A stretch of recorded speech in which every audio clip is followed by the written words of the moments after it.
What is the scariest, most disturbing book you've ever read? When I hear people talk about the worst of the worst in terms of the most gut-wrenching, scariest, over-the-top books, I hear two books often mentioned.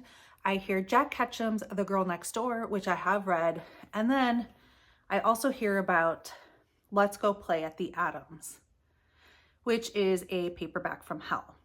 Welcome back to my channel. If you're new here, my name is Christine. I like to read dark and disturbing things, and today we are going to be exploring one of the scariest books ever written.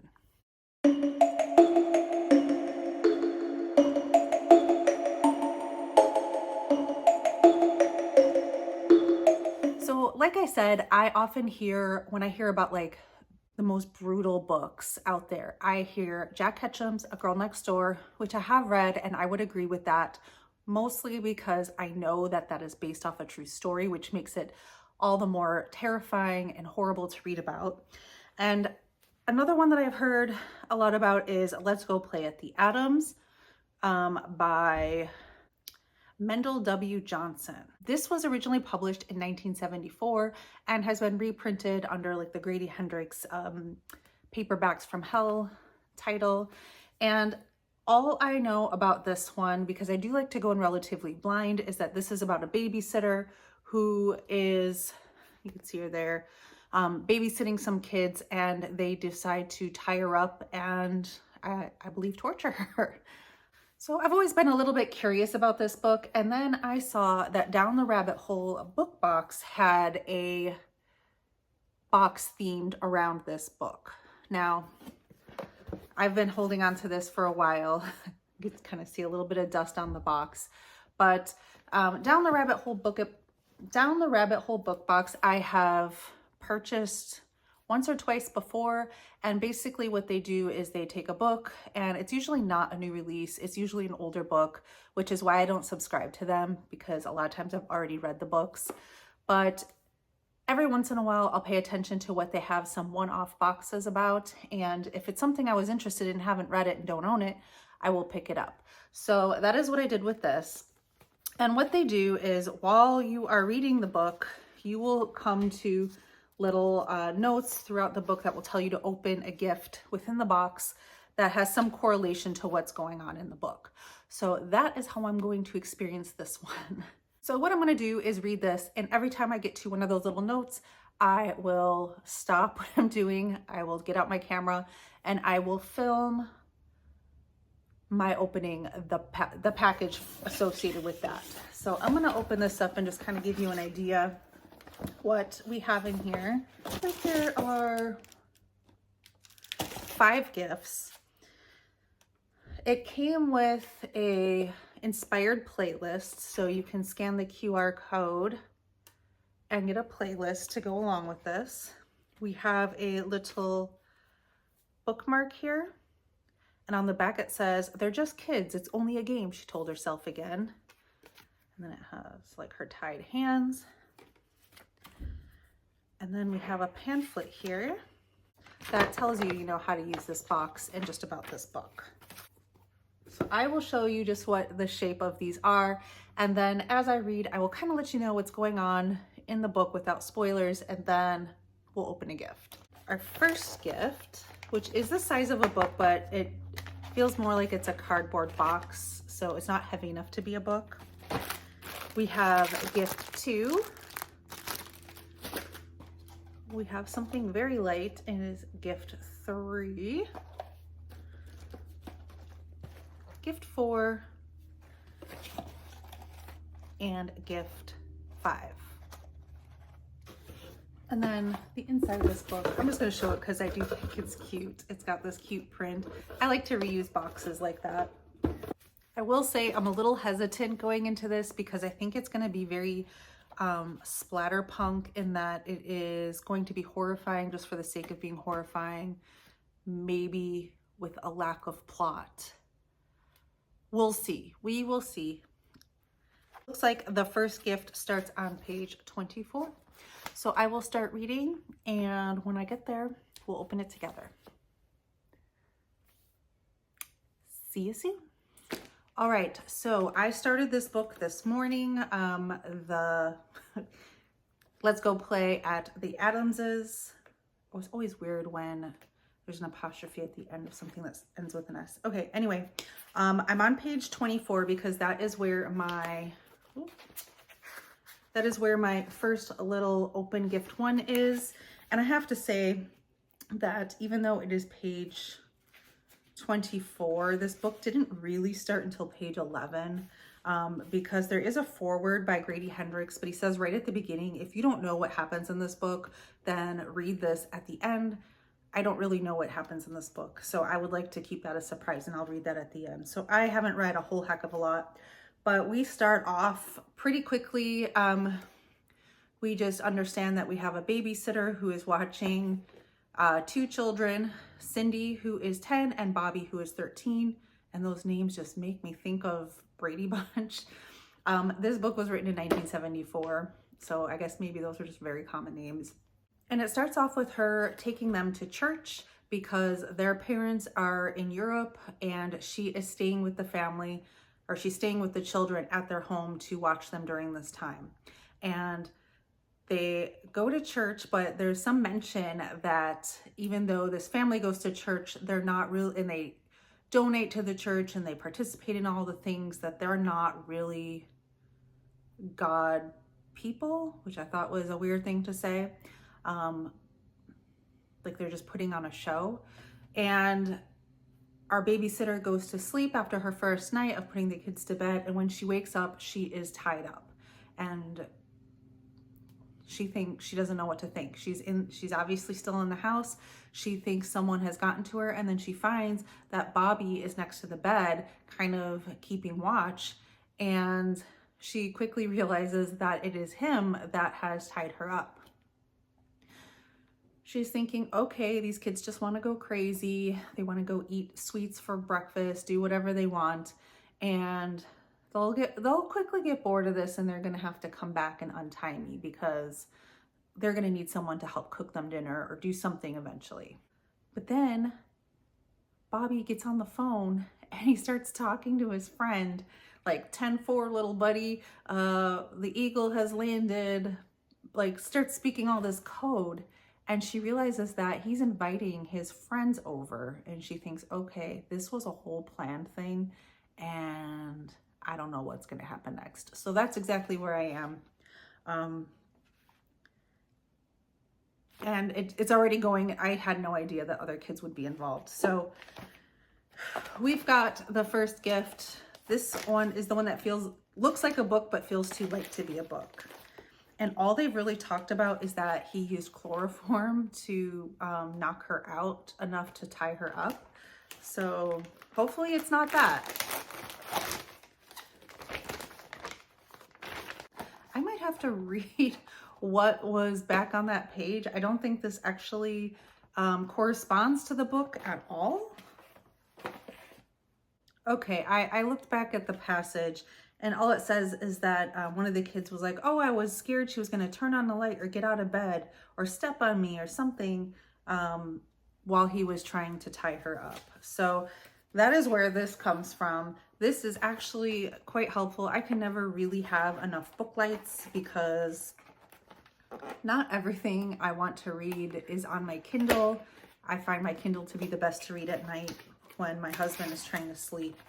And I've never had one like this. So this is like a clear thing that goes in your pages. It doesn't quite work with the size of book probably too well, but the light will come from the side and shine on the pages. So I have never tried one like this. It's definitely worth giving a shot, and I like that it's a useful item. That's always helpful. So that is our first gift. We have 4 more. The next one is not until page 80. So I am going to read some more, and when I come back, I'll tell you what's going on, and we'll open gift number 2. Okay, so I just got to the next little note that says open your gift 2. That is on page 80. And since I last checked in, of course, there's trucks backing up while I'm talking. Since I last checked in, I think that a lot of this has been background on some of the characters.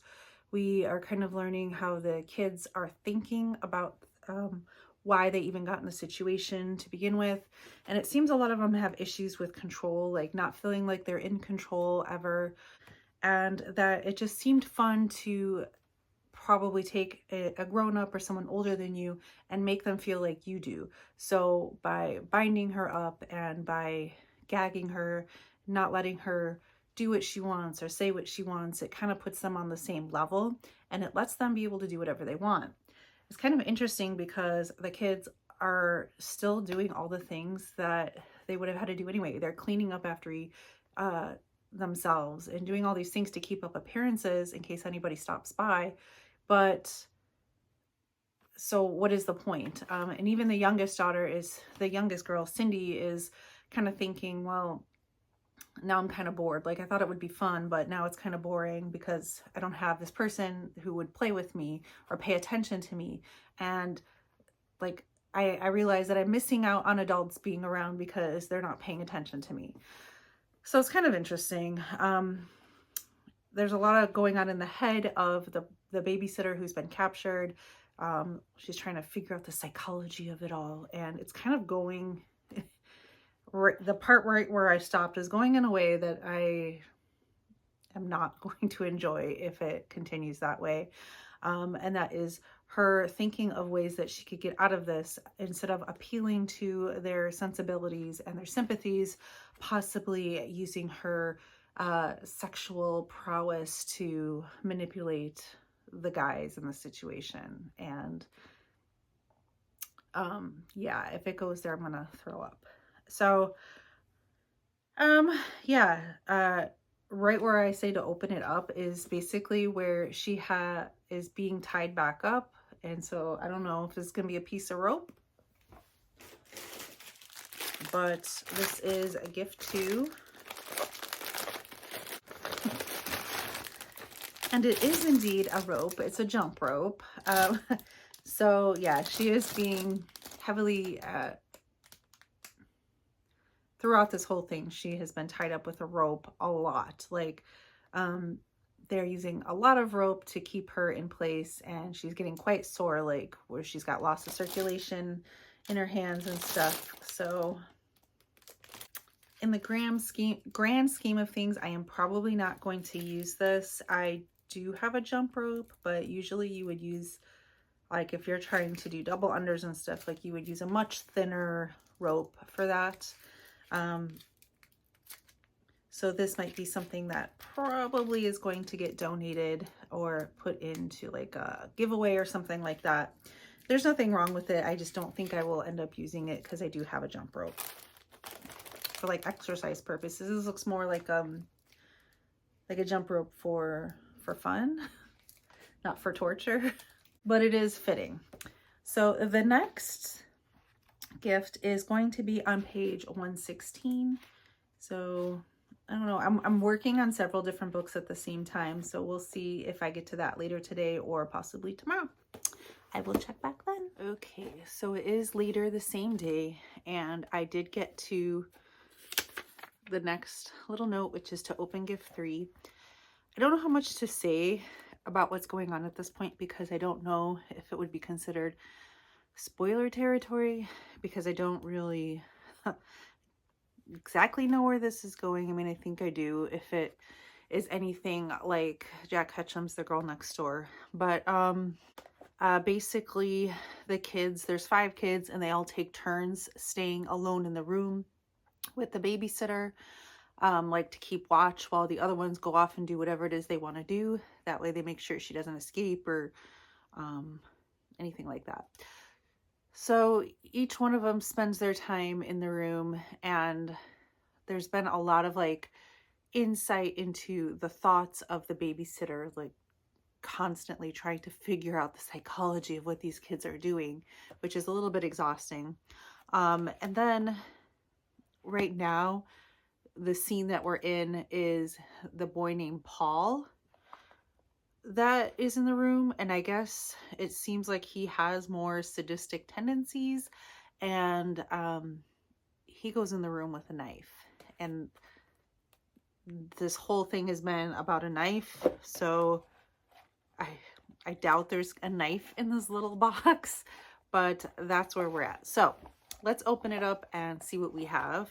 I actually feel a little bit weird about opening gifts, like as we're reading like these disturbing scenes. It definitely hits different when it is a horror book, or in this case, like torture. Yeah, it definitely hits different.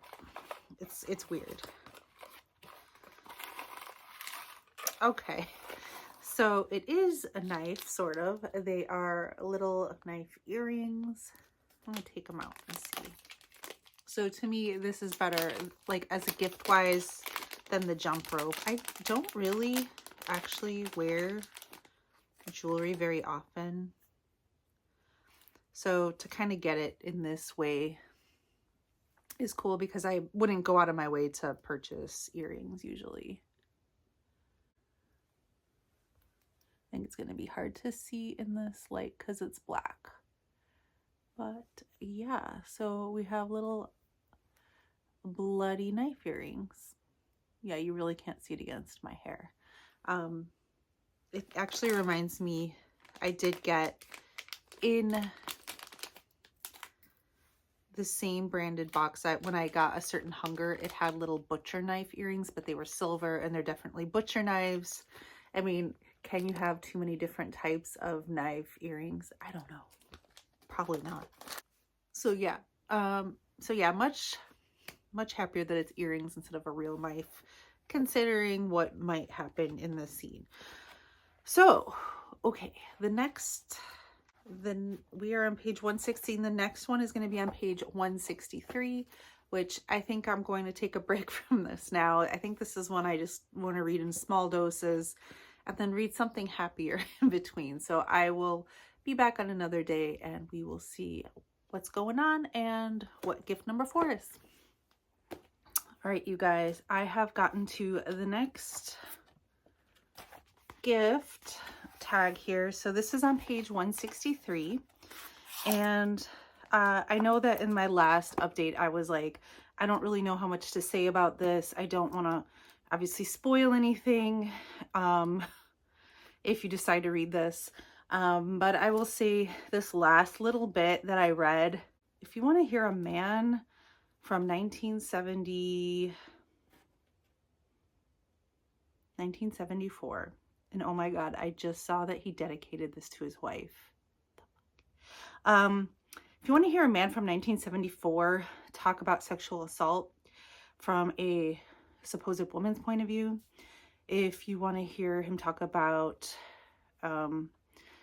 possible termination of pregnancy in 1974,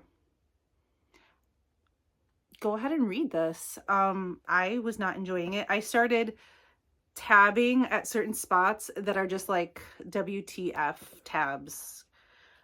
His concept of losing virginity and other things that had me just my eyebrows up here wondering what the heck. So yeah, right now when we go to open this tag, this little gift tag, this is on a page where a delivery person is delivering some groceries, and things have escalated recently with our prisoner and her fighting back, and now having to deal with the consequences of that. So she has moved locations in the book, which I feel is probably not going to be good for her. And this person is delivering something is really hot outside. He asked for a glass of water, and that's where this comes in. So I can only, I mean, it doesn't look like the size of a cup, but that would have been my guess. I'm going to just say I have this much left to go. I'm not enjoying this read. This is not something you enjoy, and much when I compare it to The Girl Next Door from Jack Ketchum, you can't really say you're enjoying that book, but it is well written, and this is not. So yeah, It's not so much the content as it is the author and his stupid thoughts. That's bothering me. So there you have it. I will finish it because I'm doing this vlog and the next gift is not until page 228.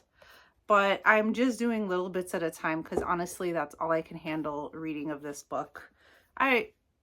Yeah. All right, let's just open it. Okay, so I have this.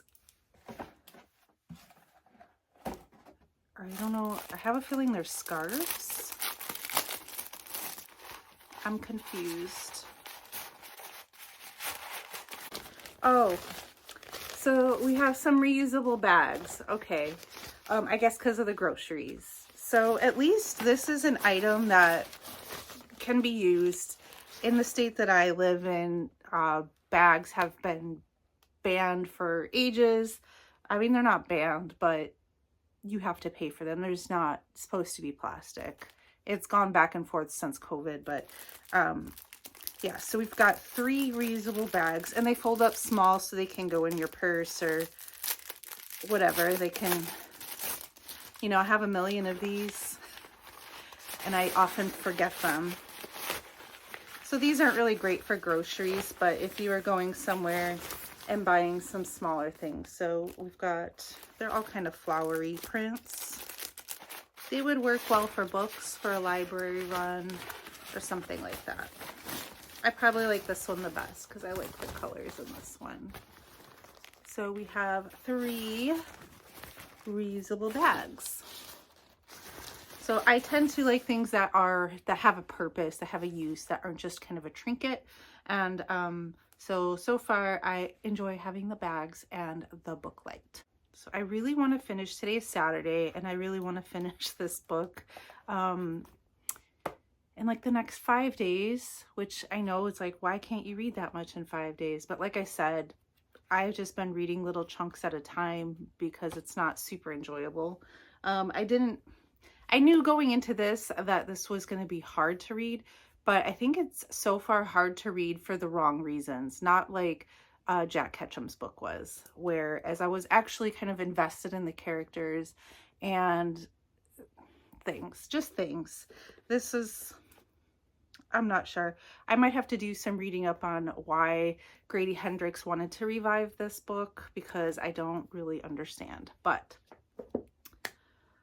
all right, I will check back in with you when I get to page, what did I say, 228? Yeah, 228, which means I have to read almost 70 pages before my next break. I guess I could probably read this in 2 sittings if I was very determined. All right, I'm done. Done throwing shade for now. I will throw some more shade later when I check back in with you. All right.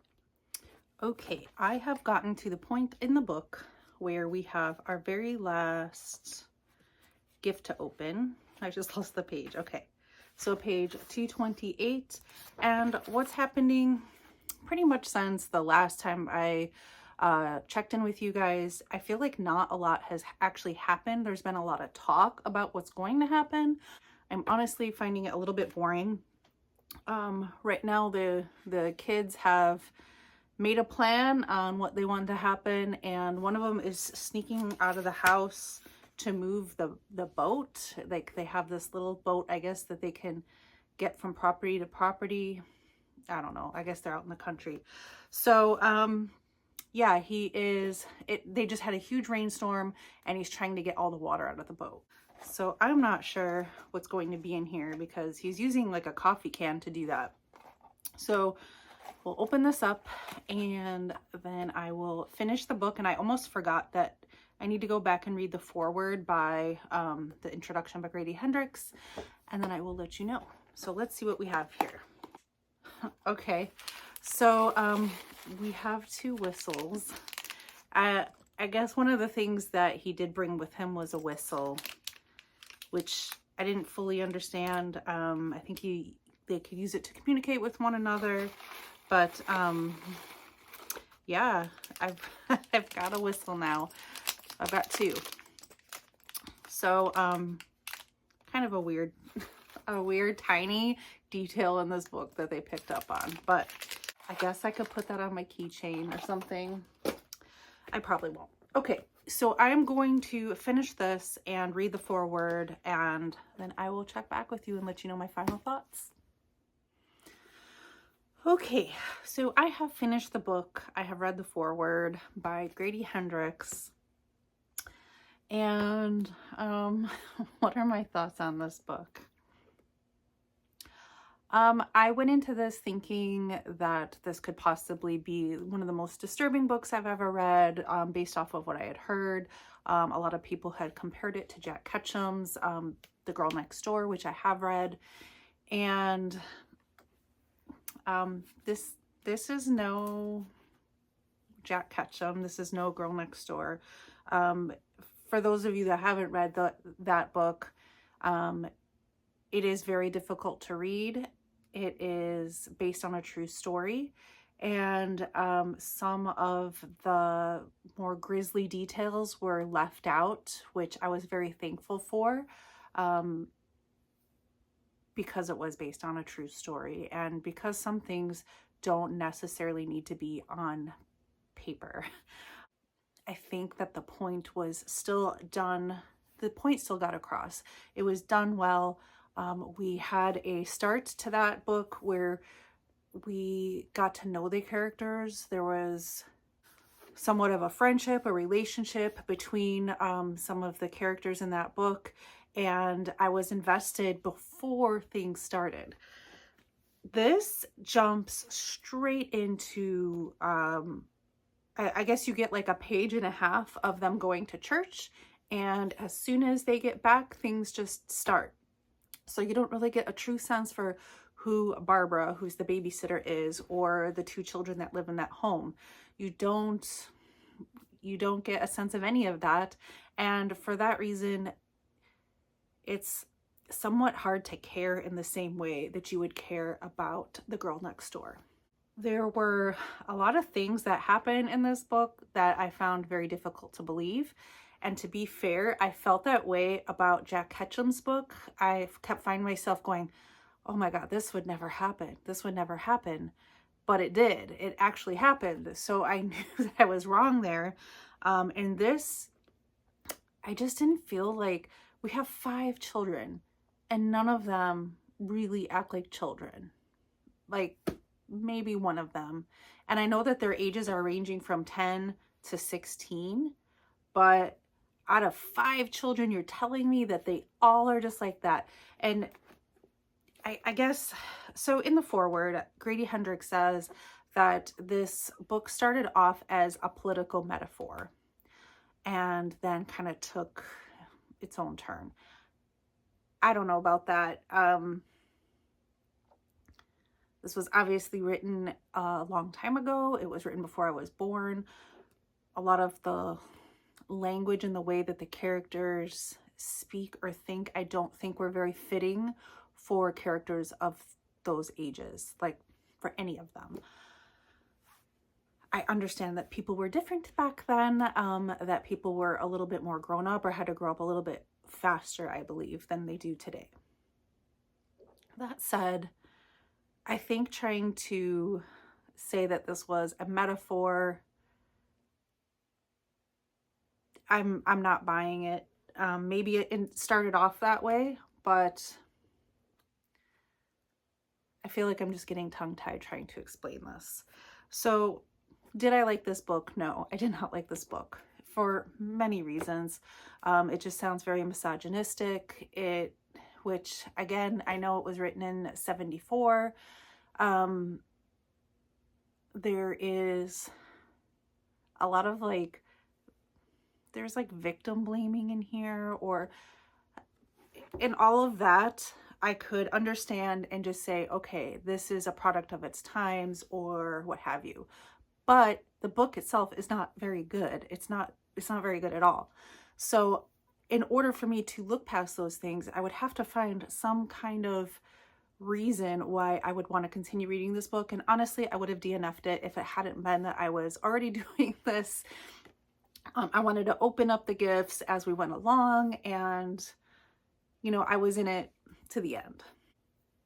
After about probably the 50 or 60% mark, I was just bored. A lot of things weren't really happening anymore. It was more talking about what was going to happen. And I guess what the author is trying to say is that if left unchecked, if left unwatched, that people have these dark desires and urges to hurt and basically torture other people.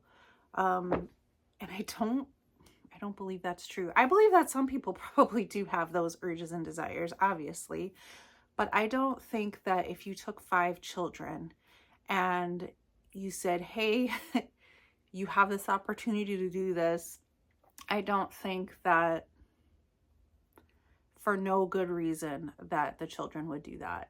And that was, I think, what kind of is annoying about this book is our babysitter, when she's able to speak, asks one-on-one, many of them, like, why are you doing this? And it's just more like, I don't know, like none of them know why they're doing it. They can't think of any good reason or any reason at all, not even a bad reason. And it's just like, I don't know, I guess I was bored and here we are and we're doing this. And I don't buy it. I'm sorry. The other things that are in the foreword are more just information about this author himself. This is the only book that Mendel W. Johnson ever had published. He died 2 years after this was published from alcoholism and cirrhosis of the liver. It also mentions that he left his wife during her second pregnancy because he decided he didn't ever want children, so he just left her. So, I mean, I don't think we're talking about the greatest author in general. I just don't know what this has to contribute to anything, to society. I don't know what this has to contribute to my enjoyment as a reader. I got nothing out of this book. And it seemed like Grady Hendrix wanted to revive this only because apparently it was a highly sought after book that goes for a lot of money on eBay, and he thought he would reprint it. And most people just say that it's a book that you'll never forget, that this book just kind of lives with you for years and years. And I know I just finished it, but I don't think that this book is going to live with me for years and years. Maybe it lost a little bit of its impact because I had read The Girl Next Door first. Whatever, it's a much better book. If you're going to read something of this nature, if you feel like this is even something that you can handle emotionally, then I would pick up Jack Ketchum's book. I guess I checked this off my list of things to do, reading a book that's supposed to be very horrific and offensive, and I'm not offended. I was honestly just bored, and I don't understand the hype around it at all. I just don't. I don't like to just trash a book. I do try to find some redeeming qualities about it. I can't with this one. I don't understand the hype. I don't understand why Grady Hendrix felt like it needed to be a Paperbacks from Hell, or why it even needed to be reprinted. But there you have it. Sorry to end this on such a bummer note. I did really go into this thinking that it was going to be different than it was. I mean, I knew it wasn't going to be some great piece of literature. I expected to be somewhat horrified, or I just couldn't find anything to be believable about anybody. And I don't think that everybody feels the way that this author thinks that they do. And that's all I'm going to say about it. Let me know down below if you have read this, if you agree or disagree.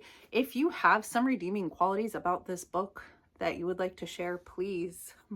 I would like to see the other side of the coin. I don't know. I'm just glad that I'm done with it, and now I can go on to read something that I will enjoy more. Thanks for coming on this little journey with me. Oh, actually, so about Down the Rabbit Hole book box, just this morning I got an email saying that they are not closing down their business, but they are definitely taking a pause. Anything that is already made and on sale for the site will ship out. However, it sounds like this is owned by one person and then packaged by 2 people who just had a baby, and things have just been too hectic for them to keep up with this very small business. So I'm really sad to see that. I do hope that they come back and curate some more boxes, because I have had much better experiences. This has nothing to do with the box itself or that company. It's more just my dislike for this particular book, which is on me. As always, thank you guys so much for watching, and stay spooky.